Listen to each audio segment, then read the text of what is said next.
My car now gets 1.21 gigawatts of well, not quite that much.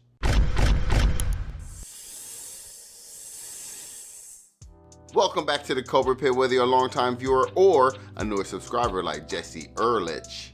I appreciate every single one of you. You could be anywhere in the world, but you're here with me. Now, it is story time. So way back in 2017, when I got my first electric vehicle, the Chevy Bolt, I didn't know if the electric life was for me, so I leased it for 3 years. Now, because it was a lease and because I didn't know whether or not I was going to keep an electric vehicle, I used the standard 120 volt outlet that's in your house. It charged super slowly at 3 to 4 miles per hour, and this is a Chevy Bolt with a much smaller battery than, let's say, what's in my Teslas now. It worked for me because I had 3 vehicles and I didn't have to drive it every day. But I knew, once I decided I was going electric full time, I knew I had to upgrade my charger. So, after doing some research, I get a Tesla Model X. Big battery time. And now I had a decision to make. Was I going to get the Tesla wall connector, which was $500 at the time, or get a 220 volt outlet in my garage, which gave me a little flexibility? Now, if I installed that, I figured down the line, if I want to get another vehicle that's not a Tesla, I can access fast charging at home still. I'm not just limited to having a Tesla. So I went that route. After driving my Model X for a little while, I realized I need another EV, so I got the Model 3. So now I have 2 Teslas in my house. I had to figure out now, was this sufficient enough? Now with that 220 outlet, I just used the mobile connector that came at the time with Teslas, and I was bringing in 32 amps. It was okay for the Model 3, but for the Model X with that big battery, it wasn't fast enough for my needs.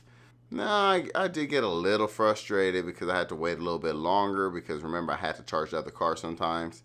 And I couldn't figure out the perfect solution until I went on Amazon and I was just browsing around and I saw this. The Autel Maxicharger AC wall box for the home. Now, what really drew me into this charger was, one, it plugs directly into your 220 outlet. So I said, oh, okay, I already have the 220 installed, but I want faster charging speeds. So check, because it's 40 amps now, opposed to my 32. And with my mobile connector, I was getting some overheating issues. It would trickle down to 16 volts every now and then. So, that was starting to be a problem. So I said, okay, let me check this out. I want faster charging speeds. So I looked it up, and yes, this would definitely fit my needs. So I get it.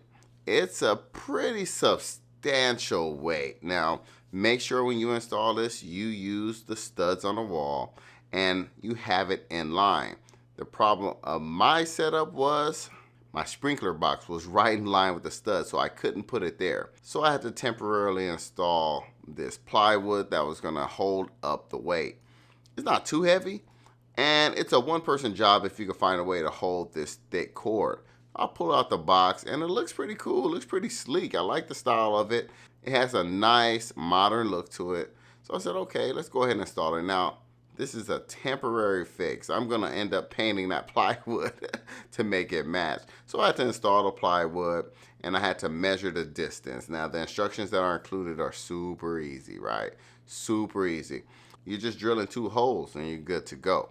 Now remember, this is a very thick and substantial cable, which probably needs to be to carry so much amperage. So I want to test and see what would be the difference if I plugged in my mobile connector at 32 amps. And that's what I was getting on a typical day. And then I said, okay, let's plug in this charger and see what I get. 40 amps blazing through to my Model X. Now, you might be thinking, wait a minute, does it have a Tesla connector on the other end? No, it does not. Teslas come with an adapter.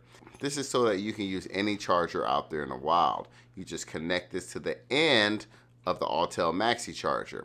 It has this little handle, snaps it in place. So when you're ready to remove it, all you do is pull this little handle and it's ready to eject and come out.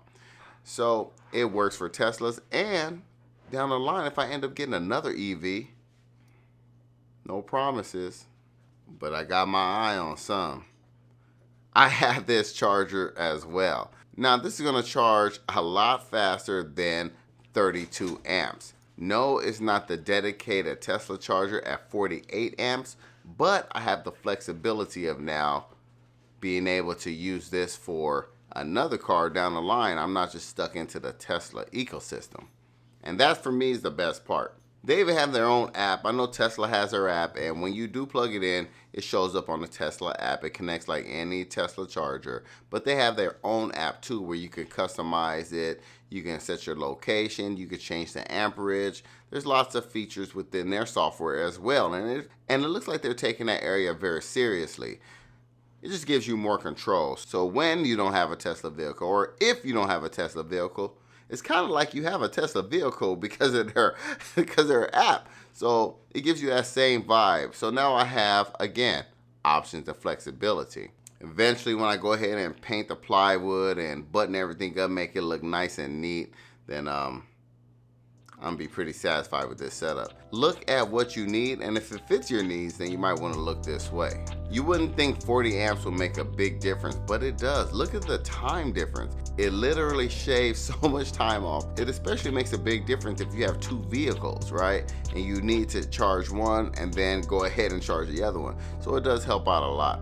Hey, thanks for watching, and don't forget, Cobra told ya.